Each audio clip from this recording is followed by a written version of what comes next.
It started so innocently that I barely noticed when the line was crossed. My name is Emily, and for most of my adult life, I've been a rule follower. I married my college sweetheart, Daniel, at 24, and together we built a life that looked perfect on the outside, a cozy home, steady jobs, and a golden retriever named Max. But somewhere along the way, life started to feel monotonous. Daniel and I were more like roommates than partners. Our conversations were about bills and schedules, not dreams or desires. I didn't realize how lonely I was until I met him. His name was Jason, and he wasn't someone I sought out. He was a coworker, just another friendly face in the office. At first, our interactions were brief, passing each other in the break room, exchanging polite smiles during meetings. But then there was that day, the day everything changed. It was late, and most of the office had cleared out. I was nursing a cup of cold coffee, trying to meet a deadline, when Jason appeared at my desk. "You look like you need a break," he said, holding out a candy bar. I laughed, accepting it. "Thanks. This project is killing me." He pulled up a chair, and we started talking. Not about work, but about life, our favorite movies, childhood memories, the places we wanted to travel. It felt effortless, like we'd known each other forever. I told myself it was harmless. Just two colleagues chatting. But the way he looked at me, like I was the most interesting person in the world, ignited something I hadn't felt in years. Over the next few weeks, our conversations became a regular occurrence. We'd grab lunch together, share jokes during meetings, and exchange texts late into the night. I knew it was a slippery slope, but I convinced myself that I could keep things under control.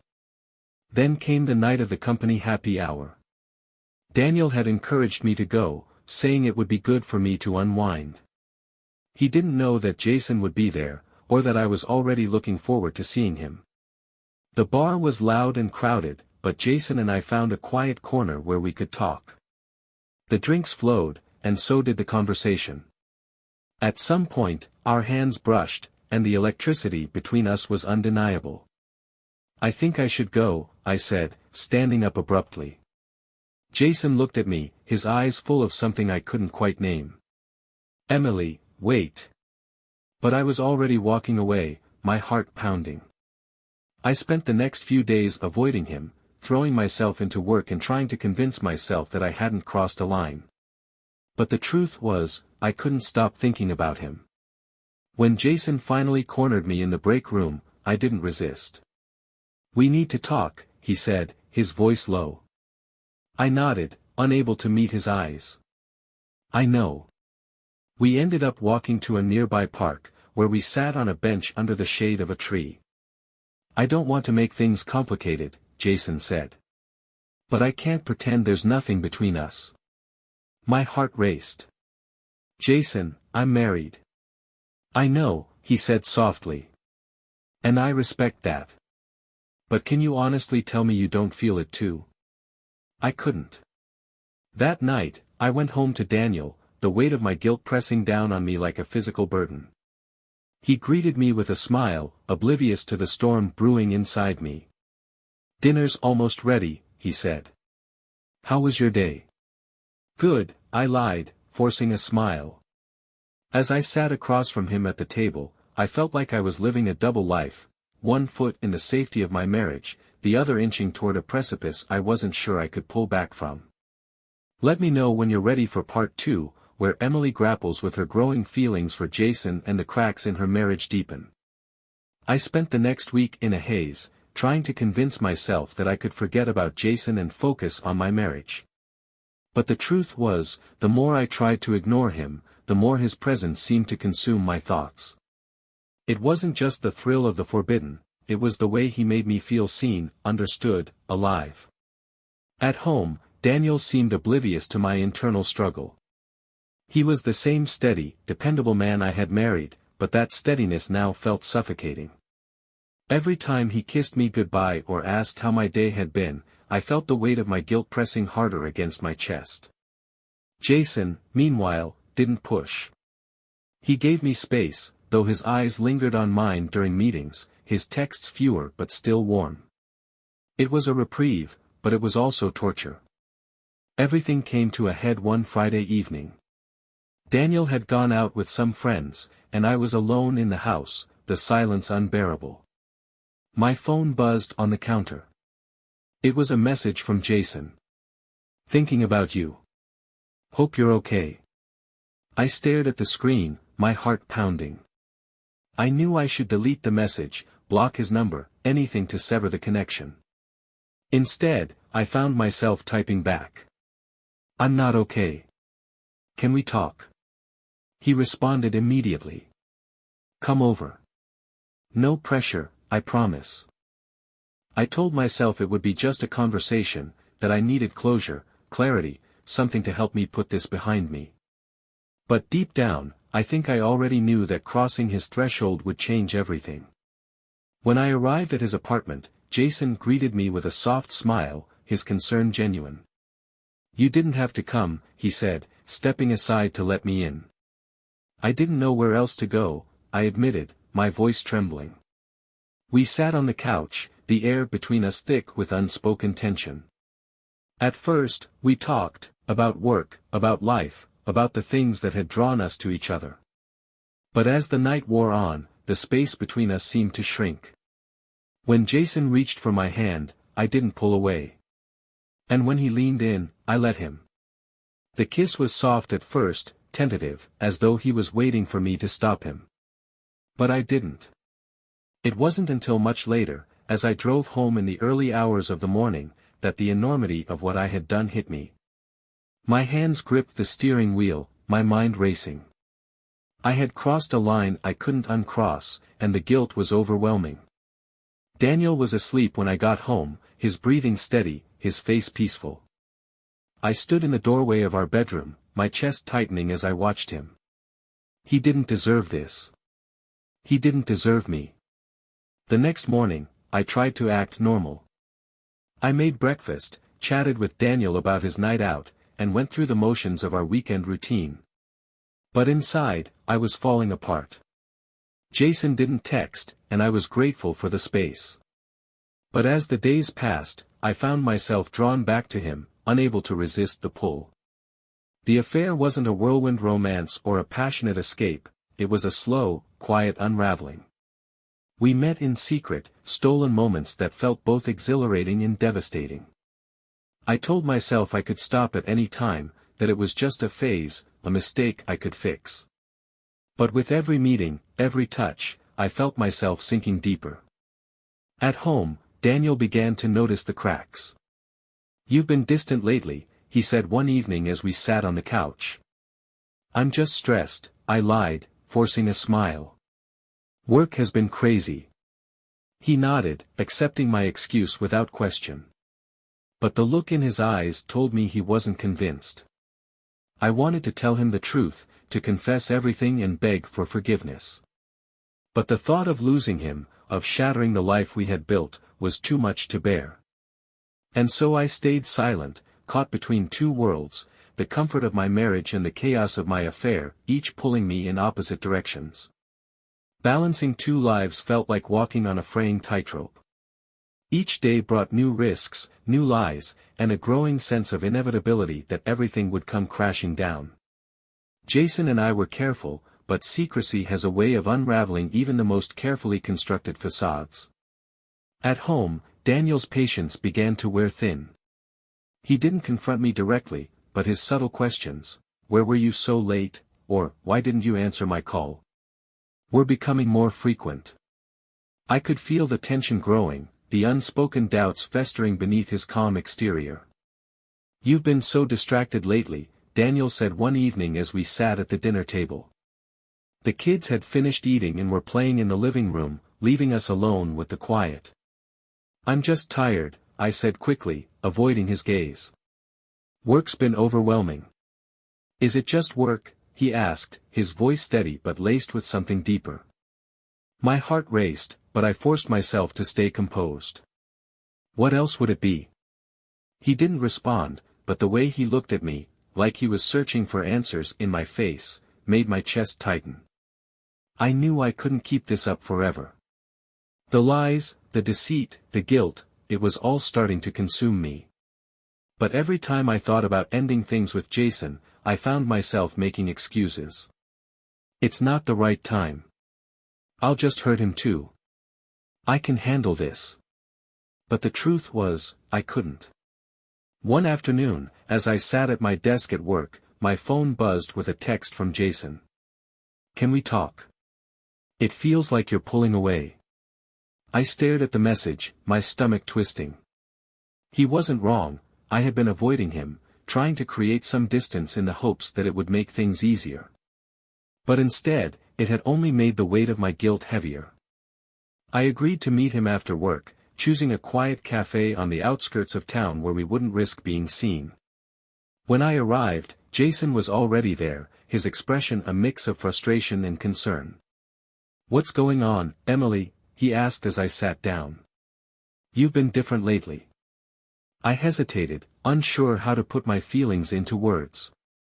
"Jason, whatever this is, it can't keep going. It's too much." His jaw tightened, and he leaned back in his chair. "So that's it? You're just done?" "It's not about being done," I said, my voice trembling. "It's about doing the right thing. For me, for my family, for you."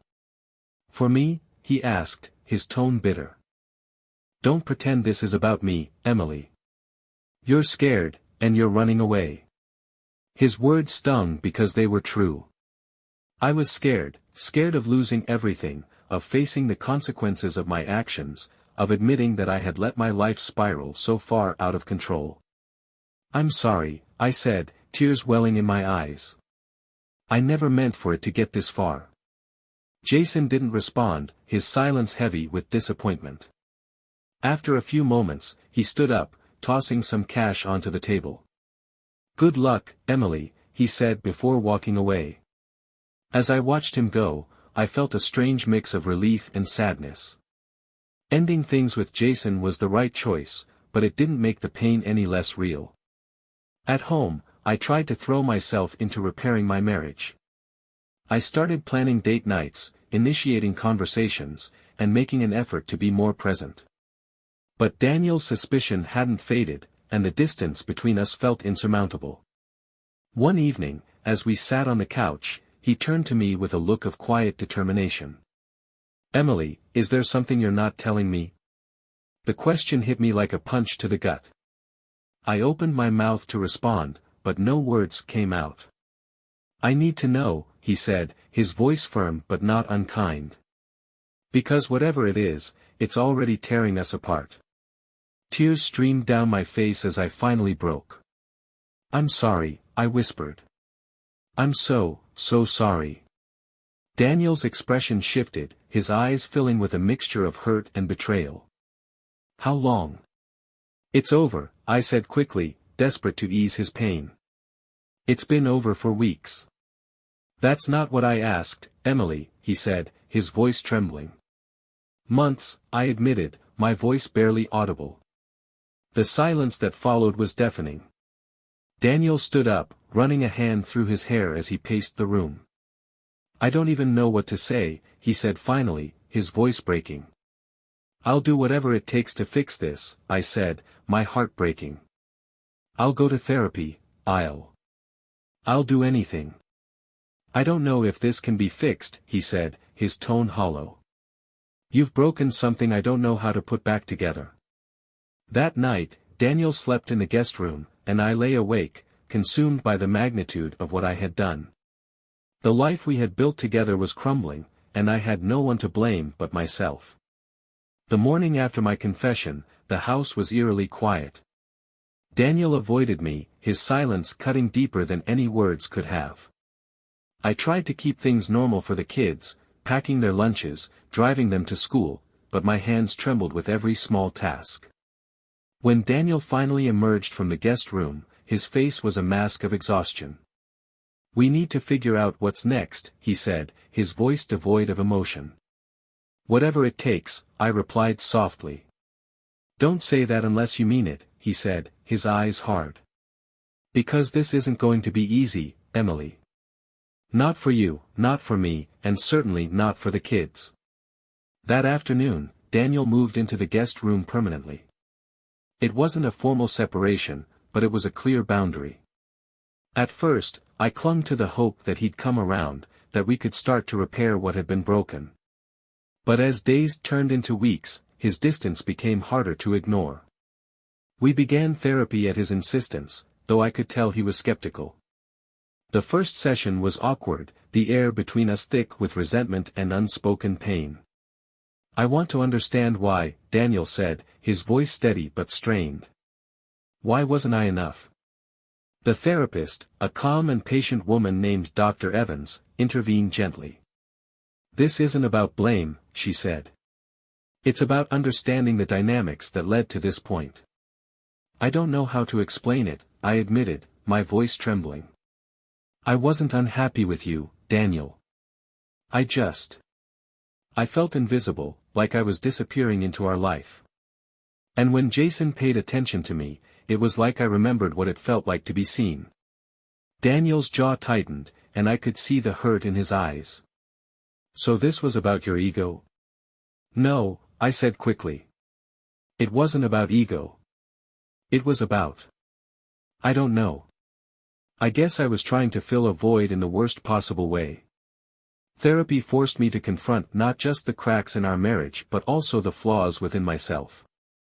I realized how much I had relied on external validation, how I had failed to communicate my needs, and how I had allowed resentment to fester instead of addressing it. But understanding the reasons didn't erase the damage. At home, the atmosphere was tense. We avoided each other unless the kids were around, putting on a united front for their sake. I tried to show Daniel that I was committed to change, taking on more responsibilities at home, being more present with the kids, and respecting his need for space. One evening, as I was cleaning up after dinner, Daniel walked into the kitchen. "I've been thinking," he said, his tone measured. "About what?" I asked, bracing myself. "About whether or not this is worth saving," he said. "And I still don't know. But I'm willing to try. For the kids, if nothing else." Relief washed over me, but it was tempered by the knowledge that this was only the beginning of a long, uphill battle.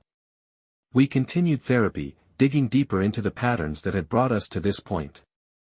Daniel began to open up about his own feelings of neglect, how he had felt like I prioritized everything, work, the kids, even household chores, over him. "I didn't realize you felt that way," I said during one session. "Because you never asked," he replied, his tone sharp. His honesty was painful, but it was also necessary. For the first time, we were addressing the issues that had simmered beneath the surface for years. We started implementing small changes, setting aside time for just the two of us, learning to communicate more openly, and finding ways to reconnect as partners rather than just co-parents. One weekend, we took the kids to the zoo, a family outing that felt both familiar and foreign. Watching Daniel laugh with the kids, I felt a pang of longing for the closeness we used to share. Later that evening, as we sat on the porch after putting the kids to bed, Daniel turned to me and said, "I don't know if I can ever forgive you completely. But I'm willing to try." His words were cautious, but they filled me with hope. "That's all I can ask for," I said, tears streaming down my face.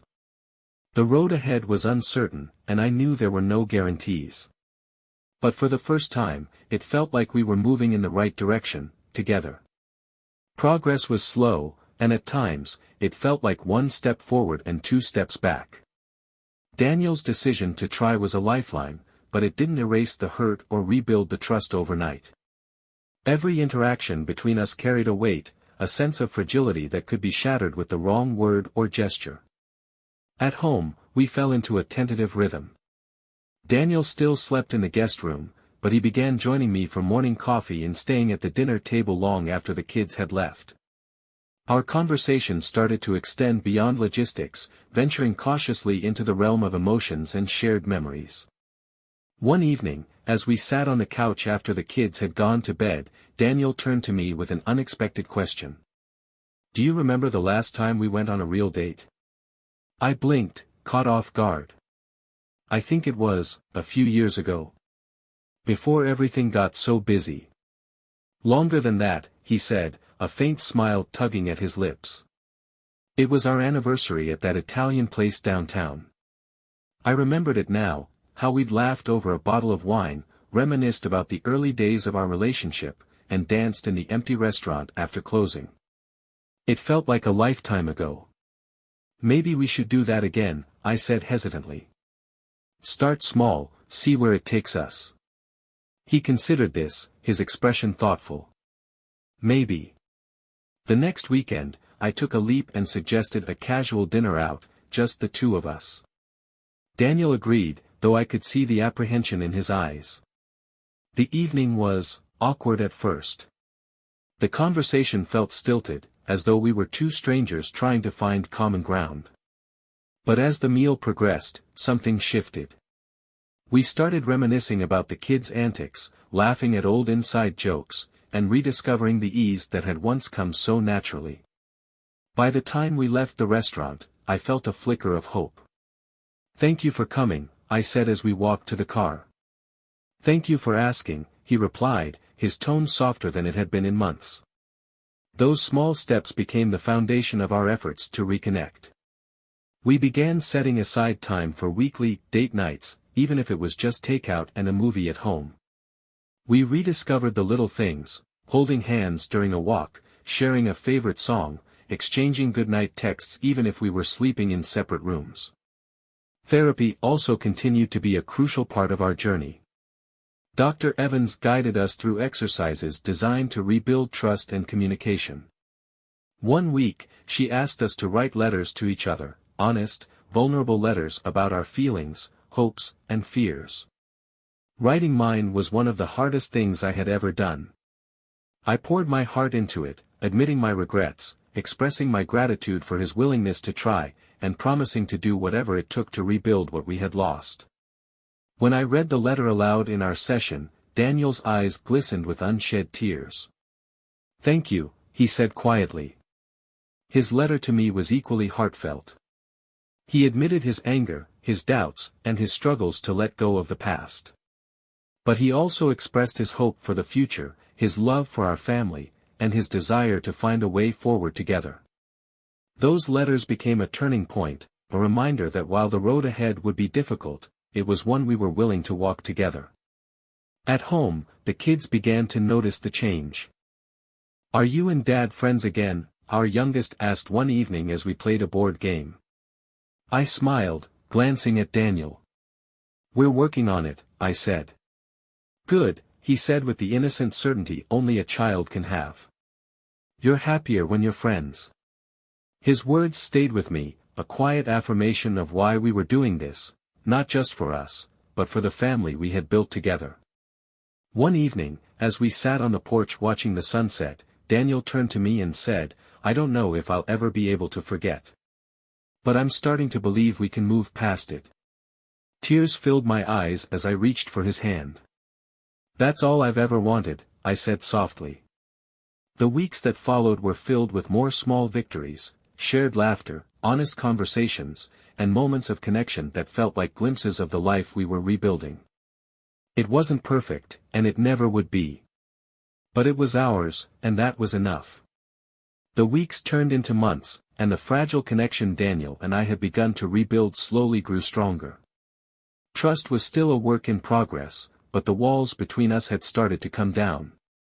There were moments of hesitation, moments where the weight of what had happened still lingered, but those moments no longer defined our every interaction. We had learned to lean into the discomfort, to have the difficult conversations instead of avoiding them. It wasn't easy, but it was necessary. One evening, as we sat on the couch after putting the kids to bed, Daniel surprised me with a question. Do you ever think about why you chose to stay? The question caught me off guard, but I answered honestly. Every day, I said softly. I stayed because I love you, because I love our family. And because I couldn't walk away from the chance to make things right. He nodded, his expression thoughtful. I've been thinking about it too. About why I chose to stay. I think, deep down, I always believed we were worth fighting for. His words brought tears to my eyes. We are, I said, my voice trembling. Our therapy sessions had become less about addressing the pain of the past and more about building a foundation for the future. Dr. Evans encouraged us to focus on gratitude, to acknowledge the progress we had made and the strengths we had rediscovered in each other. Relationships don't thrive because they're easy, she said during one session. They thrive because both people choose to show up, even when it's hard. Those words became a mantra for us, a reminder that love wasn't about perfection but about persistence. At home, we began to find joy in the small things again. We cooked meals together, played board games with the kids, and took long walks in the evening, talking about everything and nothing. One weekend, Daniel suggested a family camping trip. It's been a while since we all got away together, he said. I think it could be good for us. The trip was exactly what we needed. We hiked through the woods, roasted marshmallows by the campfire, and stargazed under a clear night sky. Watching Daniel laugh with the kids, his eyes lit up in a way I hadn't seen in years, filled me with a sense of gratitude I couldn't put into words. On the final night of the trip, as the kids slept soundly in the tent, Daniel and I sat by the fire, the crackling flames casting a warm glow. This feels good, he said, his voice quiet. It does, I agreed, leaning against him. I think we're getting there, he said after a long pause. It's not perfect, but it feels real. His words echoed my own feelings. We weren't trying to recreate the past anymore, we were building something new, something stronger. Back home, life settled into a rhythm that felt both familiar and new. There were still challenges, moments when old wounds resurfaced, but we faced them together. One evening, as we tucked the kids into bed, our oldest looked up at us and said, "I'm glad you're happy again." His words were simple, but they carried a weight that brought tears to my eyes. So are we, I said, glancing at Daniel.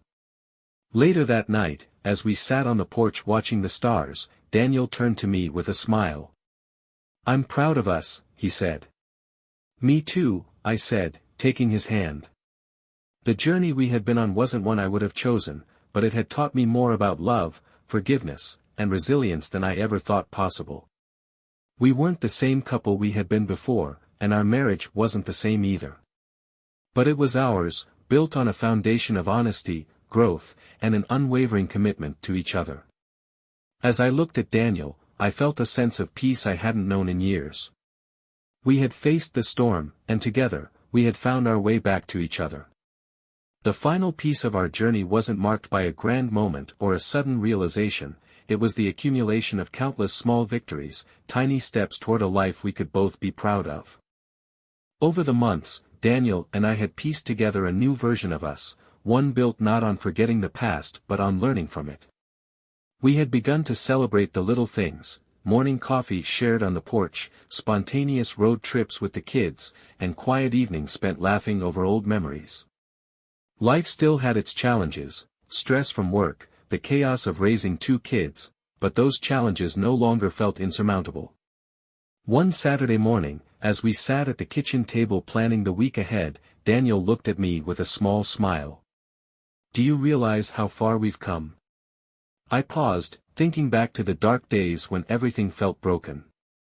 It doesn't feel real sometimes, I admitted. But I'm grateful every day that we didn't give up. I am too, he said, his tone thoughtful. I think it would have been easier to walk away. But I'm glad we chose the harder path. His words stayed with me throughout the day. There had been times when I doubted if we could make it, moments when the pain and guilt felt too overwhelming. But we had persisted, and that persistence had brought us here. That evening, as we sat on the couch after the kids were asleep, Daniel surprised me by pulling out a small envelope. What's this? I asked, curious. Open it, he said, a hint of nervousness in his voice. Inside was a handwritten note, simple but powerful. Emily, I've thought a lot about the vows we made when we got married. At the time, I thought I understood what they meant, what it meant to love someone unconditionally, to stick together through better or worse.